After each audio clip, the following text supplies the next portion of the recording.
सुखीपुर बाजार।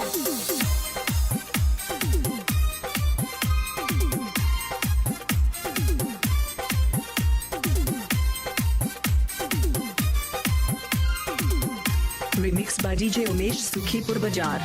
हमर मन के मंदिर में बसलो आही प्रिय, हमर मन के मंदिर में बसलो आही प्रिय।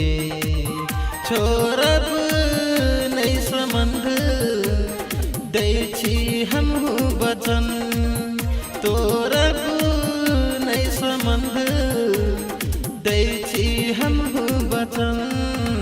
सजनी आही के प्यार में डूबल रहे छी हम, सजनी आही के प्यार में डूबल रहे छी हम।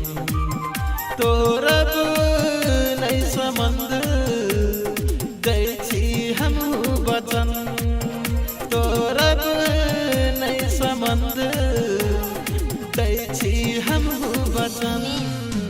सजनी आही के प्यार में डूबल रहे छी हम, सजनी आही के प्यार में डूबल रहे छी हम।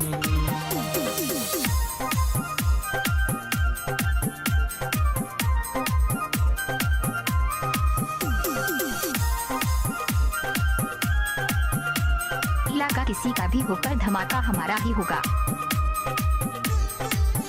गाना मिक्सिंग बनाने के लिए संपर्क करें डीजे उमेश सुखीपुर बाजार।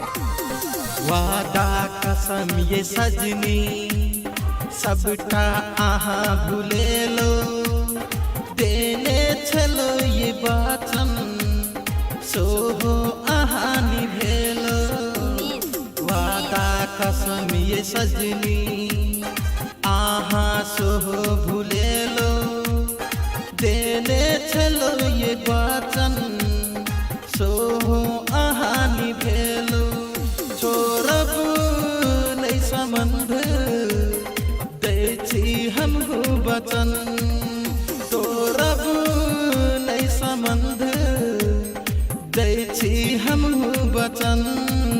सजनी आही के प्यार में डूबल रहे छी हम, सजनी आही के प्यार में डूबल रहे छी हम।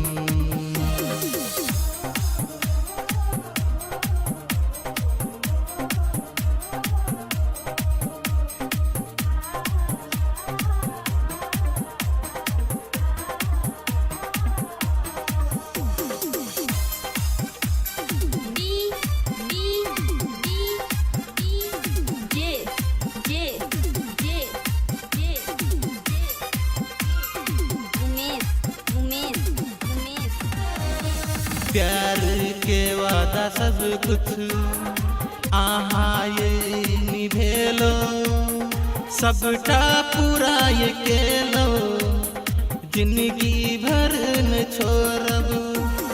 प्यार के वादा सब कुछ आहा ये निभेलो, प्यार के वादा सब कुछ आहा पूरा ये केलो। तोड़ब नहीं संबंध दै छी हमहु वचन, तोड़ब नहीं संबंध दै छी हमहु वचन। सजनी आही के प्यार में डूबल रहे छी हम, सजनी आही के प्यार में डूबल रहे छी हम। सुखीपुर बाजार। www.rupeshmix.cf